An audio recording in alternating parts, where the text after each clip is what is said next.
Olá, nós, eu, João Matheus Amaro de Souza, Jânio Pereira Cunha e Patrícia Albuquerque Vieira, tanto eu quanto Patrícia, vinculado ao programa de pós-graduação em Direito da Universidade de Fortaleza, e o professor Jânio Pereira Cunha, vinculado ao programa de pós-graduação na Unicristos.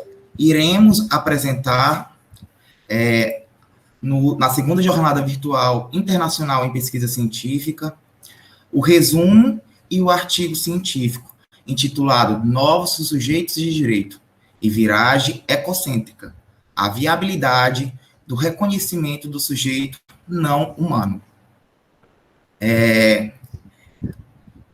O problema dessa pesquisa nasceu numa discussão na Universidade Federal de Mato Grosso do Sul, e se desenvolveu e nutriu-se aqui na Universidade de Fortaleza.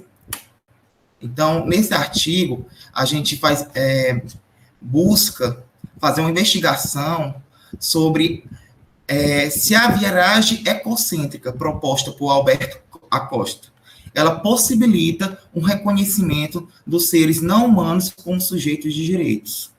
Escolhemos essa expressão, sujeitos não humanos, acunhada por Martha Nussbaum, justamente porque os animais e os seres humanos, eles também são compreendidos como animais.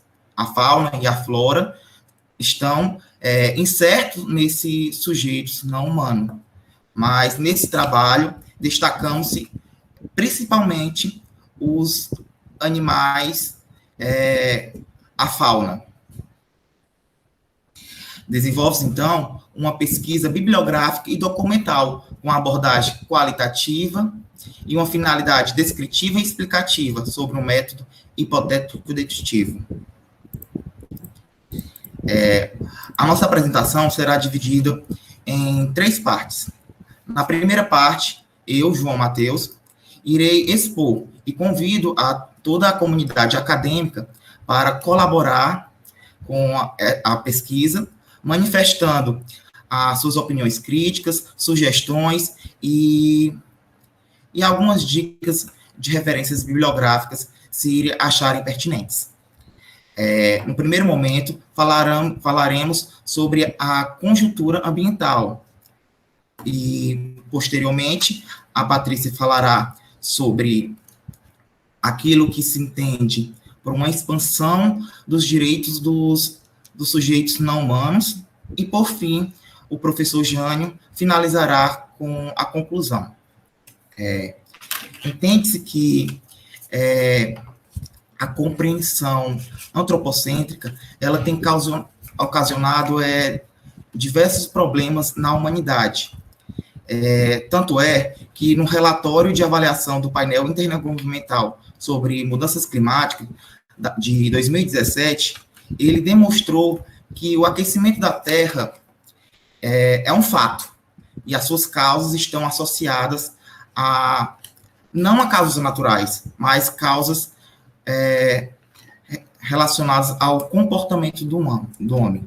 Isso nos leva a crer que há uma crise, que podemos dizer, há uma crise civilizatória. E essa crise civilizatória que busca-se produzir o máximo e lucrar ao máximo em detrimento da natureza.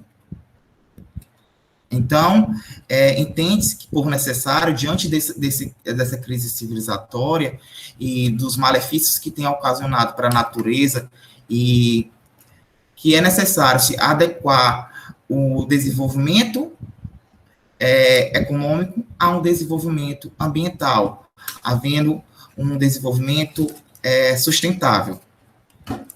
Passo, então, a palavra a Patrícia para falar sobre como essa viragem ecocêntrica ela proporcionou a expansão dos direitos aos sujeitos não humanos. Obrigada, Matheus.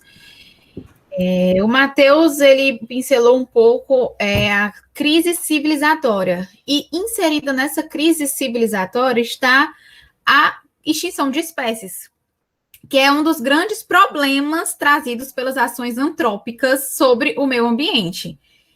E em meio a essa crise caótica, tem se reconhecido em alguns estados os direitos dos animais de forma individualizada, ou seja, em alguns estados tem se reconhecido a inteligência, tem se reconhecido que os animais possuem memória, que eles possuem consciência e muitas outras características que também existem nos animais humanos.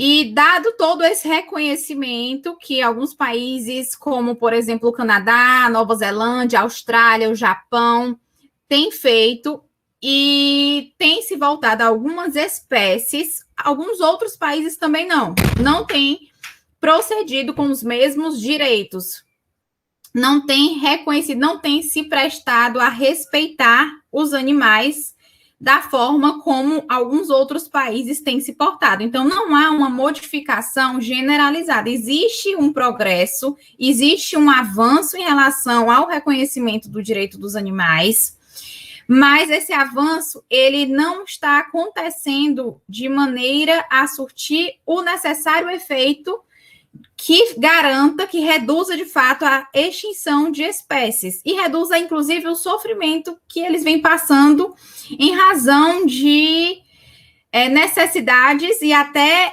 excesso de necessidades humanas.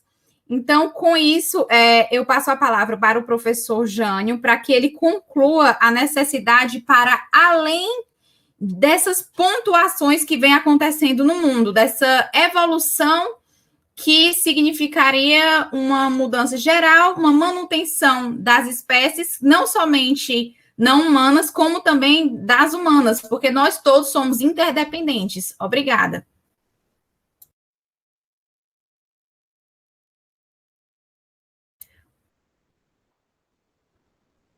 O microfone, professor.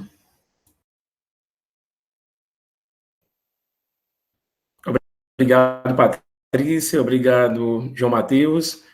De fato, a evolução do ponto de vista da proteção dos animais não humanos, né, a expressão mais utilizada hoje, ela não vem surtindo um efeito tão rápido e amplo, né, do ponto de vista internacional, mas é importante sempre discutir essa questão, até porque a existência humana na Terra e também com qualidade, ela depende não só dos sujeitos humanos, mas depende, inclusive, dos seres como um todo, né?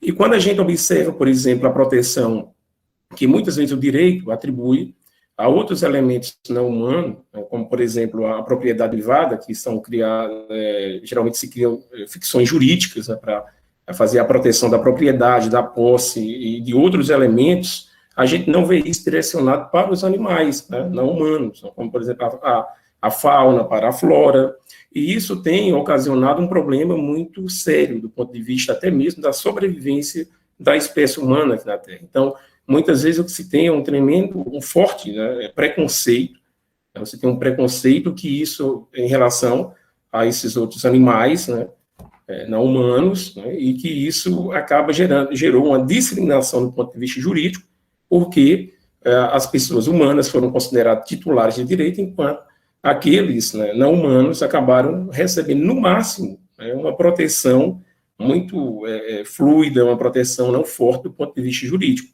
E isso, evidentemente, tem ocasionado, que foi ressaltado muito bem pelo Matheus e pela Patrícia, um problema sério do ponto de vista até mesmo, né, da existência do homem na Terra. Então, nós precisamos pensar hoje o planeta não só na nossa perspectiva humana, mas também na perspectiva natural dos outros seres, até mesmo para que a gente possa viver em uma maior harmonia dentro do nosso sistema.